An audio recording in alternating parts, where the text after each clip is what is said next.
The most outstanding contribution out of my research on Mahabharata is the identification of Saguni as a Jew. The factors that led me to the conclusion are the following. 1. The palace built by Saguni to kill the Pandavas wasn't like palace. It was made of amber. It was an amber palace. 2. Lac was extracted in India about 3000 years ago only. Hence, it wasn't there when Mahabharata happened. 3. There are evidences to prove that Mahabharata happened 5000 years ago. 4.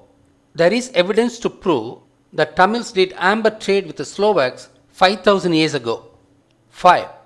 Jews were always middlemen in trade and they did trading in amber, gold, diamond, iron, and Indian spices, etc. Hence, Jews came to ancient Tamil land for trade. 6. Saguni was a trouble creator and he is responsible for Mahabharata war. And Jews are responsible for wars all over the world. Hence, Saguni shall be a Jew. 7. Saguni used gambling as a tool to trigger Mahabharata war, and Jews are known gamblers. 8. Saguni always wore black and Jews wear black always. Jews secretly worship Kali. Kali is the goddess of war and destruction. 9. Jews use women as a tool to achieve business and political gains. Saguni brought and married a Khazarian Jewish white woman to Dhritarashtra to achieve business gains, especially the iron trade of the Kauravas of Cheranadu 5000 years ago. These were the factors that led me to reason that Saguni was a Jew. In this video, I am providing further proof that Saguni was indeed a Jew. Before that, I shall clarify a few points. Lac was produced about 3000 years ago only. To prove that lac wasn't invented during Mahabharata, I am establishing that Mahabharata indeed happened 5000 years ago as in the following. The Mayan calendar was created 5125 years ago, which ended on 2012. It was also described as the fifth sun and a dark yuga by the Mayans. Krishna is said to have declared Kali Yugam 5100 years ago. There was intimate connection between ancient Mayans and Tamils. The time of origin of Mayan calendar and the time of declaration of Kali Yugam are the same, which is about 5100 years ago. After 2012, Satya Yugam has dawned as originally proposed by Krishna. Mayans also call this new era as Golden Era and call it as sixth sun. Next proof that Mahabharata war happened 5000 years ago is through the connection between Islam and Mahabharata. I had already established that Hagar was the descendant of royal Kauravas from Cheranadu who left Cheranadu as refugees after losing the Mahabharata war. She was the second wife of Abraham and Abraham lived about 4000 years ago. Hence, it proves that Mahabharata happened 5000 years ago. As yet another proof, Aryabhatta had published Aryabhattayam in the year 500 AD. He had stated that he was publishing Aryabhattayam in the 3600th year of Kali Yuga. Thus, according to Aryabhattaya, Kali Yugam started 3100 BC. Hence, it is established beyond doubt that Kali Yugam started 5000 years ago. Having established that Mahabharata happened 5000 years ago, all the above mentioned points stand verified. I would now offer further proof that Saguni was a Jew. One of the new evidences that I am providing is through the ancient Tamil words which originated out of Jews. There are three words which are related to Mahabharata. They are 1. Sud, 2. Yuddham, 3. Yukti. 1. Sudu means unfair act. Sudatam means gambling. The root cause of Mahabharata war was gambling. Saguni invited Pandyas for gambling. Saguni was known to be a Jew to the people concerned. Jew was called in Tamil as Yuda. Yudu, Sudu, Sudu. We know that Saguni conducted unfair dice game and defeated Pandyas by cheating. This unfair act is called Sudu, and when the same is played with betting, it is called Sudatam. Hence, betting, an alien method, was brought to Tamil land through Saguni the Jew. 2. After defeating Pandavas in Sudatam, Saguni made them to wander the forest for 12 years. Even after 12 years of wandering the forest and 1 year Anyadavasam, Saguni was unwilling to concede to the agreed terms. That resulted in war, the Mahabharata war. Hence, the war was due to Saguni, the Jew, called Yuda in Tamil. Yuda, Yudam, Yuddam. The Tamil word Yuddam resulted from Yuda, the ancient form of the word Judah, referring to the Jews. The Jews are alleged to be the warmongers, and all the world wars are due to the Jews, and the Middle East unrest is due to the Jews. It is extremely surprising that even Mahabharata war, which happened 5000 years ago, originated out of Saguni, the Jew. 3. The Jews are known for their cunning deeds. All the deeds of secret societies are indeed cunning deeds. Yuda, Yukta, Yukti. Yukti means cunning strategy. This word came into being due to Saguni, the Jew. Thus, Sudu meaning unfair act, Yuddham meaning war, and Yukti meaning cunning strategy were the words evolved 5000 years ago during Mahabharata war due to Saguni, who was a Jew. These 3 Tamil words prove that Saguni was indeed a Jew, and it was well known to the people at that time. Kindly remember that the word Yuddham meaning war originated out of Jews.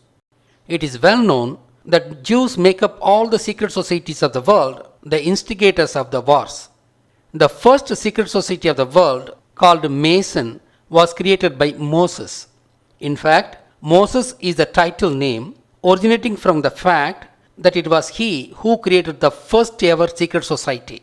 Mason, Mosen, Moses. The fact that he created the first ever secret society called Mason is retained for the posterity by the horns of Moses, which represent the horns of Baphomet, the original logo of Masonry, which was designed out of goat. It is these horns of Moses that the most powerful people of the world are displaying on important occasions. These powerful people are either Illuminati themselves or the agents of Illuminati. By displaying this symbol, they symbolically state that the world is under their control. But the general public is unaware that it is not an auspicious symbol but a devil's symbol crafted out of Baphomet, which represent the goat of Masonry. Why goat? Goat is called in Tamil as Mesam. This name originated from the sound the goat makes. Ma, Mesam. Ma, Mesam. The goat herder is called Mason. Mesam, Mason.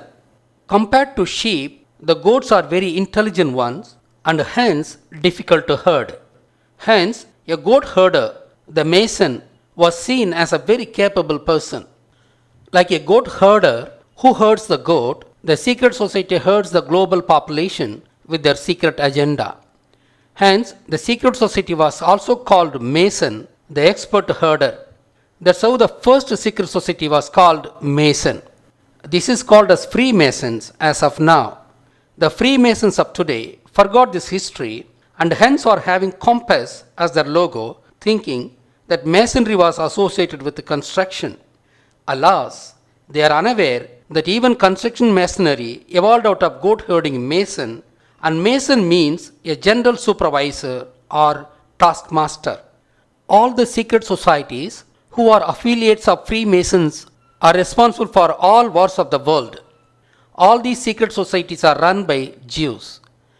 The other evidence to prove that Sagni was a Jew is related to the declaration of emergence of Kali Yuga by Krishna.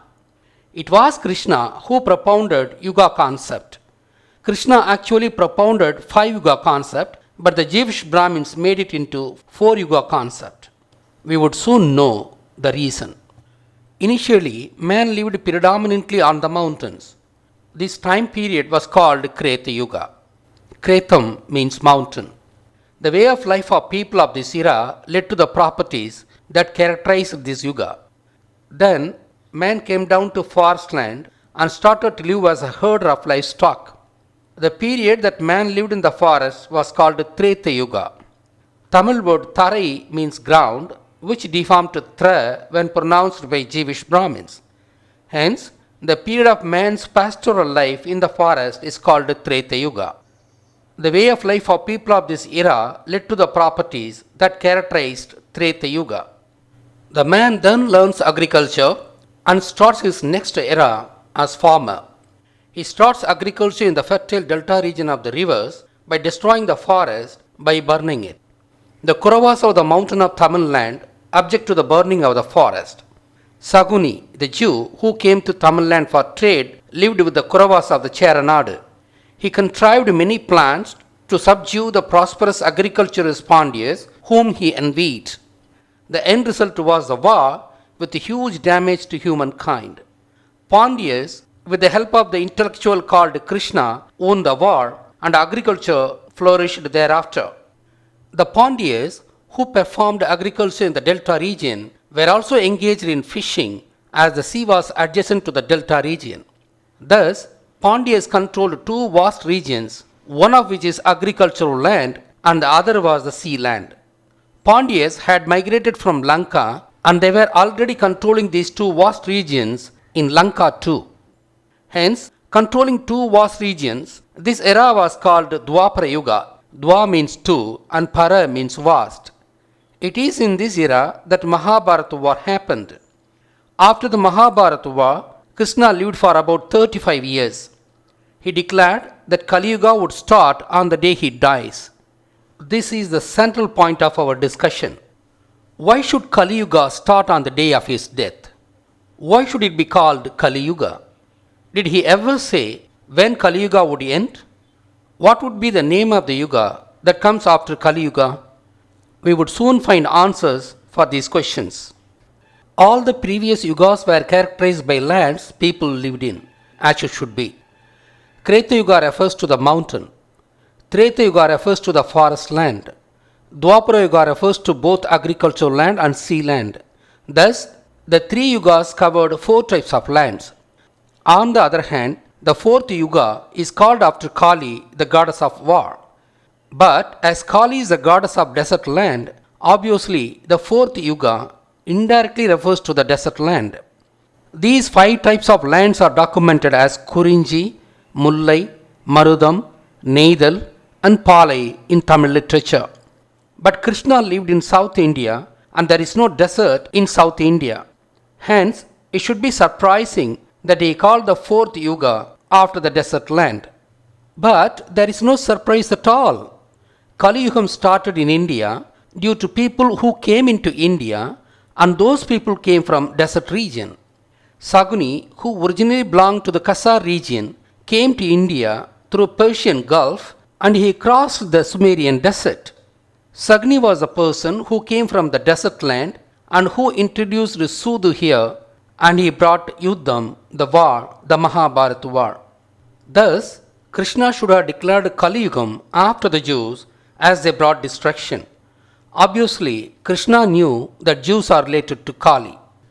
Before analyzing the connection between Jews and Kali, we shall find the reason why Krishna stated that Kali Yugam would start on the day of his death.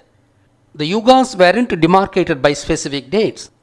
For instance, Krishna didn't say when Krita Yuga ended and Treta Yuga started. He also did not state when Treta Yuga ended and Dwapara Yuga started. Obviously, no one shall indicate when those yugas changed, as the change was a gradual process. On the other hand, the same Krishna categorically stated when Dwapara Yuga ended and Kali Yuga started. He stated that Dwapara Yuga would end and Kali Yuga would start on the day of his demise. This is a surprising fact. Why should he state like this? Krishna knew very well that Mahabharata war happened due to Sagni, who was a Jew. Krishna also knew very well that Jews were traders and create problems in the societies wherever they go. We all know very well that Krishna moved to seaport called Dwarka after the war. That Dwarka was nothing but Kollam port. According to my surmise, he moved to Dwarka with the specific task of restricting Jewish movement into Tamil land. I surmise Krishna should have slapped a huge entry tax on Jews to discourage them from coming to Tamil land for trade. Krishna did this to preserve peace in Tamil land. But Krishna was skeptical of the status quo after his demise. Hence, as Jews are very cunning, Krishna suspected that Jews would gain entry to Tamil land after his demise and cause troubles here. Hence, he stated that after his death, Kali Yugam would be born. We now have to explain the connection of Kali to Jews.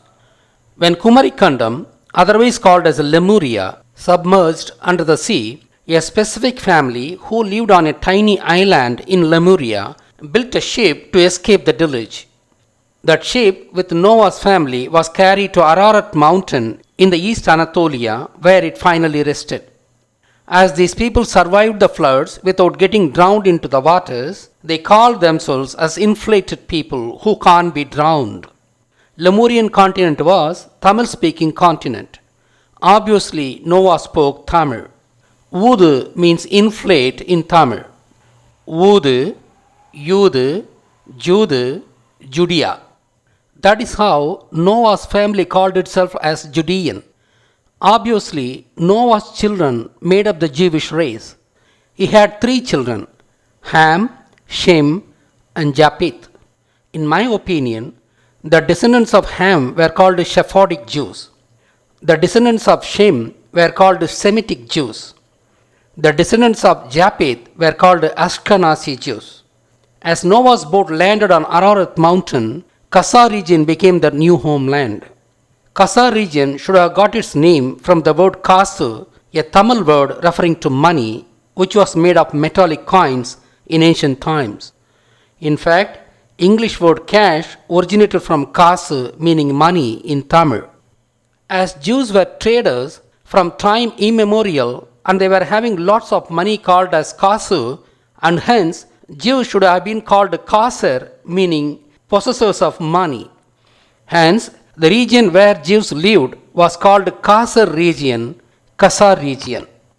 Noah somehow thought that his family alone survived the floods. Hence, he thought that he and his children were the chosen people of the God. Noah did not know that all parts of Lemuria did not submerge and the surviving people lived in India, Africa, Australia, and China, and perhaps even the Americas. Hence, his descendants lived for millennia thinking that they are the chosen people of the God, and this faulty idea got entrenched in their mind and blood. We have so far explained how the word Judea originated, and how the Kasa region became the homeland of Jews, and how the Kasa region got its name. We now have to explain the connection between the Jews and Kali, the goddess of war. When Noah left Lemuria, there were only 2 gods. One was Shiva and the other was Kali. There was no idol worship in those times. But Noah carried the spiritual heritage of Lemuria with him when he left Lemuria. Shiva was also called Yakoba, meaning southern king. This became Yehovah or Jehovah, the Jewish god. As Shiva was related to sun and light as per ancient Tamil tradition, Jews called Yehovah as Elohim. As Shiva was having a stack of hair, he was called Sadayon in Tamil, and this became El Shaddai in Judaism. The ancient Jews perhaps knew that Shiva was a human god. They should have also known that Kali was a conceptual goddess. The ancient Jews remembered and emotionally worshipped Kali by wearing black dress. That's how the favorite color of Jews became black. They knew that Kali was the goddess of war and destruction. Not knowing the full conceptual understanding of Kali, they perhaps mistook that the way to worship Kali was to create wars and destruction. That might explain the reason why the Jews instigate wars and destruction all over the world. They might be offering human sacrifice through wars to please their goddess Kali. This is purely due to gross misunderstanding of the concept called Kali. We shall now understand the dynamics of Mahabharata war. The Jews are having the false notion that they are the chosen people of the God. But Pandyas were very prosperous agriculturists and were very advanced in technology and culture. This irritated Jews who were under the illusion that they are the chosen people. Thus, they had a reason to destroy Pandyas. Hence, Saguni, the Jew, used the friction between Pandyas and Kauravas to instigate the war, the Mahabharata war. By creating the war, Jews were also offering human sacrifice to their goddess Kali. Thus, we now understand the connection between Kali and Jews. Krishna also understood the connection. Obviously, he called the Yugam which would be characterized by the Jewish hegemony as Kali Yugam. The single point description of Kali Yugam is there wasn't justice in Kali Yugam. Yes, there has never been real justice all over the world, including India. Why? All over the world, including India, judiciary is manned by the Jews. The Jews had the strong belief that they are the chosen people. The Jewish Brahmins of India, who drafted and advocated the infamous Manu Dharma, held the same view that they are the special people compared to the rest of India. When judiciary is manned by people who think that they are the chosen people, how can there ever be justice?